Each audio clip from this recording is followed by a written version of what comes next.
احسان بھائی صاحب، آپ سینئر سیاستدان ہیں. قمر جاوید باجوہ 6 سال مسلسل آرمی چیف رہا. اس کے دور کے مثبت اور منفی پہلو آپ کس طرح سے دیکھتے ہیں؟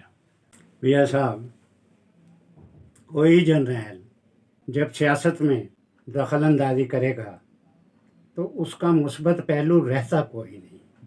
اس کا مثبت پہلو کہاں سے آنا ہے؟ ماضی کے جتنے چیف آف سٹاف تھے یا کمانڈر ان چیف، مطلب ایوب خان لے لیں، جائجہ خان لے لیں، جنرل ضیاء الحق، آگے آ جائیں پرویز مشرف، اس کے بعد اب آ جائیں باجوہ صاحب پر. اس سے پہلے ہی طے کیا ہوا تھا جرنیلوں نے کہ میاں نواز شریف کو فارغ کرنا ہے، سیاست سے بھی کرنا ہے اور اسے نااہل قرار دینا ہے اور اسے کنوکٹ کرنا ہے. انہوں نے عدلیہ سے مل کے تو یہ معاملہ کیا. باجوہ موجود تھا اور اس نے بطور چیف آف سٹاف آنے کے بعد یہ سارا کچھ کروایا، اور اس کا نتیجہ یہ نکلا کہ ایسے شخص کو یہ لے کے آیا. سیاسی پارٹیاں، پولیٹیکل ورکر سٹرگل کر رہے تھے جمہوریت کے لیے. اس نے جمہوریت کا مستقبل بالکل ہی ختم کر دیا. اس طرح سے ایک ایسے شخص کو گروم کر کے یہ لایا جس کو نہ سیاست کا پتہ تھا، نہ اسے جمہوریت کا پتہ تھا، نہ اسے فارن ریلیشنز کا پتہ تھا، نہ اس میں پولیٹیکل عقل تھی. تو اس کو لے کے آیا اور اسے وزیر اعظم بنایا. پارٹیاں توڑ توڑ کے اسے ایم این اے دیے، وہ وزیر اعظم آ گیا. 3.5 سال یہ اس کی فیور کرتا رہا اور وہ اس کے حق میں تقریریں کرتا رہا کہ یہ بہت بڑا ڈیموکریٹ ہے. کون؟ جنرل باجوہ. اب آخر ایسے حکمران سے ملک ڈوبتے ہیں، معیشت ڈوبتی ہے. جب دیکھا کہ ملک ڈوب رہا ہے، کہا کہ یہ تو اگر ملک ڈیفالٹ کر گیا تو اس کی ساری ذمہ داری ہم پر آئے گی، کیونکہ ہم لے کے آئے ہیں اسے. اس نے فوری طور پہ کہا کہ جی ہم بالکل غیر جانبدار ہو رہے ہیں، اب ہمارا سیاست سے تعلق کوئی نہیں. دیکھیں اس ملک کے ساتھ، اس ملک کے عوام کے ساتھ یہ چیف آف سٹاف کیا کیا ظلم کرتے ہیں. انہوں نے تقریر کرتے ہوئے یہ فرمایا کہ بھئی مشرقی پاکستان کی شکست وہ فوجی شکست نہیں تھی، اور وہ تو ایک سیاسی شکست تھی. ان کو نہیں پتہ کہ 1958 میں ایوب خان ماشاء اللہ لگا کر آ گیا، پھر جائجہ خان آیا. وہ مشرقی پاکستان جب علیحدہ ہوا اس وقت حکمران جو تھا ملٹری ڈکٹیٹر تھا، اس سے پہلے ایوب خان تھا. تو وہ شکست جو تھی وہ فوجی شکست تھی. فوجی شکست نے پاکستان کو دو لخت کر دیا. مجھے اس لیے تکلیف ہے، مجھے بھی اور میرے جیسے پولیٹیکل ورکرز کو بھی، کہ بھئی اس کے علیحدہ ہونے سے اس ملک میں جمہوریت کا فیوچر ختم ہو گیا. کیونکہ وہی لوگ تھے جو جمہوریت کے لیے مڈل کلاس کے لوگ تھے، پولیٹیکل ورکرز تھے، وہ لڑ رہے تھے. انہوں نے یہ فیصلہ کیا انہیں علیحدہ کرو اور پھر ہم حکمران ہوں. اس لیے یہ میں بربلا کہوں گا کہ باجوہ صاحب یہ فوجی شکست تھی اور یہ آپ لوگوں نے دانستہ کروائی. آگے آ جائیں.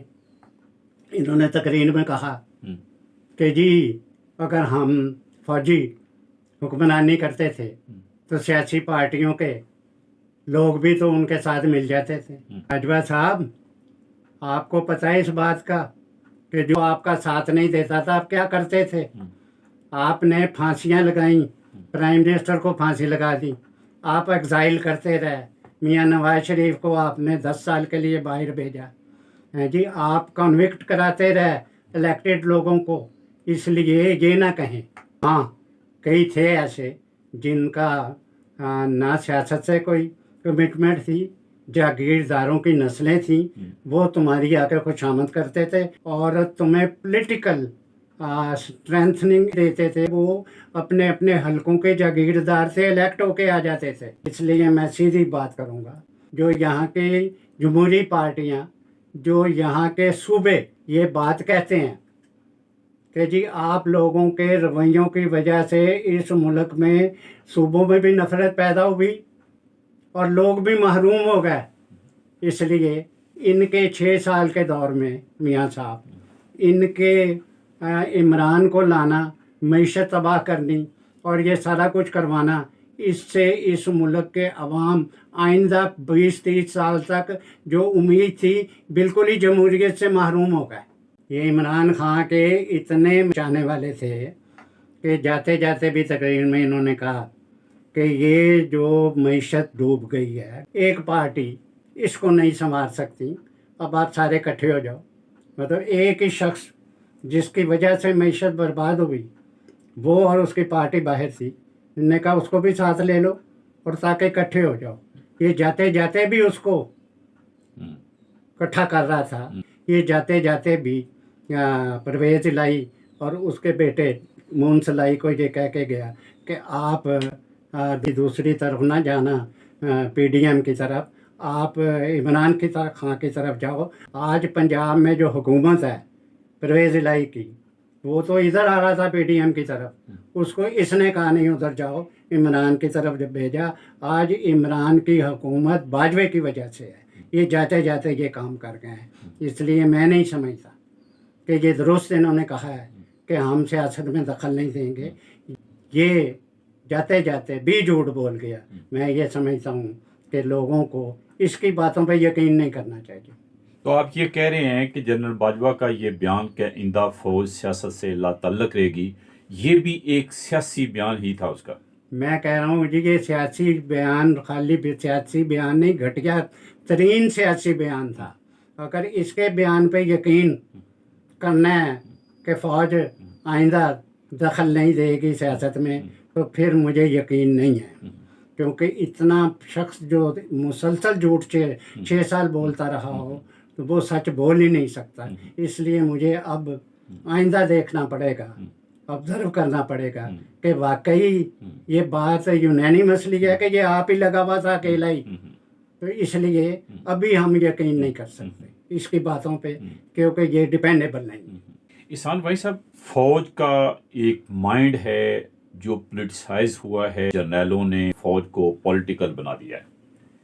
کیا آپ نہیں سمجھتے کہ جو نئے آرمی چیف آئے ہیں عاصم منیر، وہ اگر کرنا بھی چاہیں فوج کو ڈی پولیٹیسائز، تو ان کے لیے یہ ایک بہت بڑا چیلنج ہوگا؟ یہ صاحب آپ درست کہہ رہے ہیں